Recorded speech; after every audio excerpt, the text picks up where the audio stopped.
she woke up and she called the hospital, and they said, first lung in. So she's like, wow, okay, God woke me up to let me know the first lung's in. So then after that, I think it was like 12-hour surgery. So second lung goes in, and as they were closing me up, the doctor took the clamp off too early, and I bled out. I died on the table. So what they do during those situations, they're trying to get me back to life, so they transfused me with a bunch of blood. But during that time, I see myself rising off the operating table.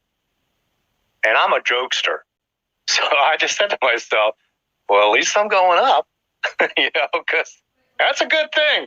So now, as a pastor, I kind of knew, I had the assurance, I knew the scriptures. I had, I knew that I would be going to heaven if I ever died. But, I just found it kind of comforting to know I was rising up off the table. So then, as I got off the table, though, all of a sudden I heard all these negative voices, and they were saying, you're not good enough. Who do you think you are? And just taunting me. And I thought, well, I know what that voice is. And I said, in the name of Jesus, leave me alone and shut up, because I'm a child of God and you can't say those things. And all those voices silenced and never spoke again. And as I was, and anyway, this is where I get emotional. So as I was rising off the table further toward the ceiling, I saw these rainbow lights swirling all around me. And I'm like, wow, what is this? I was trying to discern, I still had my mental faculty, so I was trying to discern, is this the medicine? Is this, what is this? And then these bright rainbow lights started singing, and then I knew it was angels. And I saw like a myriads of angels, and they were singing, Mike's coming home. Mike's coming home. And they were so happy. And then I heard a voice saying, no, he's just here for a visit. And as I rose up into this bright light, I was just overwhelmed. I was like, I'm standing in heaven, and as far as the eye can see, it's bright light, and it was just, the feeling I had was like total bliss, total, like, I can't explain it. It was just like, I just felt like I was engulfed in light. And then I felt like, all of a sudden, I was thinking, I don't even feel, like my life. I started thinking about things in my life that I had done, and it was like, the realization came right there in heaven. It was like, it's all taken care of, Mike. And then I just, the thought came, Jesus is all in all, every molecule. I feel his presence throughout this expanse. And I think, oh my goodness, I just thought to myself, I worried about way too much stuff on the earth. I was worrying about my finances. I was worrying about my health. I was worrying about even as a Christian, my spiritual condition. Did I do enough? Was I good enough? Or, I knew Jesus took care of it, but when I got there, he did take care of it. I mean, it was like the slate was washed clean. Everything was like, as I was worrying about my health, I was worrying about even as a Christian, my spiritual condition. Did I do enough? Was I good enough? Or, I knew Jesus took care of it, but when I got there, he did take care of it. I mean, it was like the slate was washed clean. Everything was like the realization was like, Mike, it's not you anyway. Why were you even thinking that? It's all Jesus. I mean, the whole place was filled with his presence. The glory of the Lord fills the temple. That's the Lord. And so as I stood there, though, all of a sudden I got emotional. I started thinking about the donor. I thought, oh my, this guy died so that I could live. This guy died so I could have his lungs. And so I was like, I don't know. It wasn't like, I thought I'd said it out loud, but I think it was my spirit man, because in heaven, when I was talking back and forth, it wasn't like we were speaking. It was like our spirit was speaking, I guess. So anyway, I cried out through my spirit, and I said, I want to thank my donor. And then just all of a sudden, I looked behind. I don't know why. I just felt a presence behind me.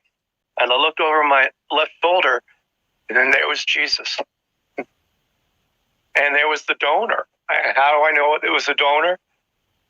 I just knew. It was like Jesus, like, here, he or she is. I can't remember. You know, the figures were like, even Jesus was kind of like, I couldn't see them fully. And I don't know why. For me, I don't know why that was.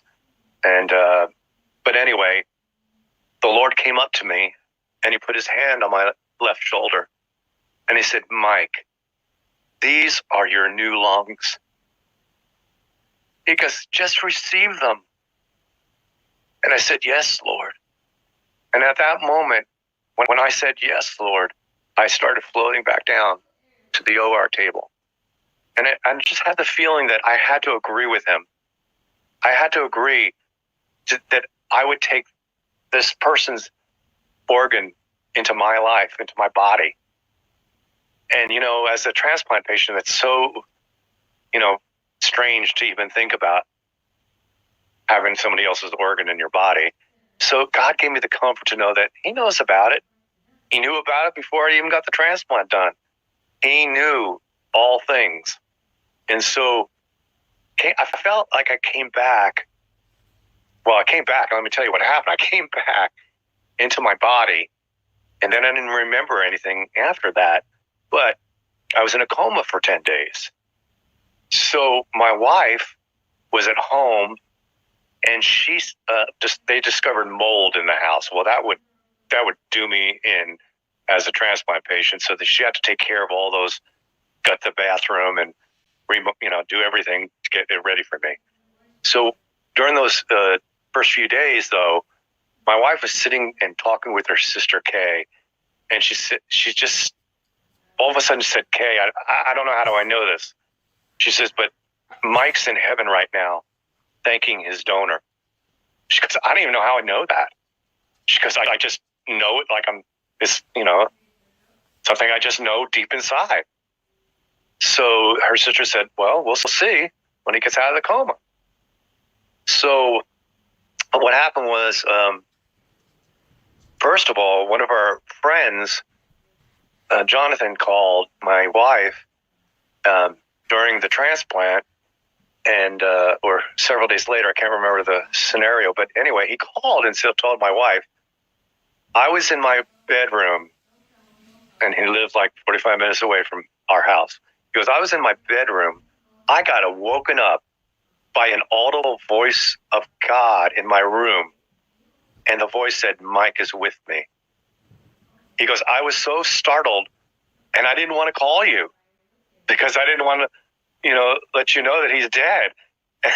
So he waited. So then several days after that, he got another awakening out of sleep. And the Lord said, he's back and he's with me. I mean, he's back and he was with me. Anyway, so he tells my wife this. Well, I'm in a coma. So she's like, wow. And kind of confirmed what she already knew. So then we have a friend who's a doubting Thomas. His name's Jeff. So Jeff hears Patty's story about me being in heaven, thanking my donor. And he goes, listen, when Mike comes out of the coma and he's in ICU and they take out the intubation tube out of his throat, I want to be there. So she said, okay, Jeff. So 10 days goes by. They take the intubation tube, the ventilator tube out of my throat. And Jeff comes in and he says to my wife, Patty, he goes, don't say anything. I want to speak first. So he comes up to my bed and literally the nurse had just taken the tube out of my throat. I mean, I was talking like 3 octaves lower because, I hadn't talked in over 10 days. I was in a coma. So Jeff goes, Mike, when you were out in the Netherlands, he goes, did you experience anything? And I mustered up strength enough to get my first words out of my mouth. And I said, yes, I went to heaven. I got to thank my donor.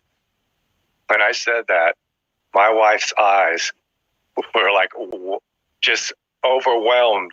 She was like, she tells Jeff, I told you he went to heaven and thanked his donor. And Jeff goes, you were right, Patty. And I'm like nodding my head. I'm like, yep, that's what happened. Just overwhelmed. She was like, she tells Jeff, I told you he went to heaven and thanked his donor. And Jeff goes, you were right, Patty. And I'm like nodding my head. I'm like, yep, that's what happened. And, I just came back with, I feel like I came back with a message to tell people. You hear about, people saying don't sweat the small stuff. And that's kind of really what it came back with. This message is, even as Christians, man, trust God. I mean, he's got everything orchestrated, everything in our life. He knows what's going to go on in our life. He knows what's, ahead of us. And he knows it. And he orchestrates angelic beings on our behalf to orchestrate things to happen.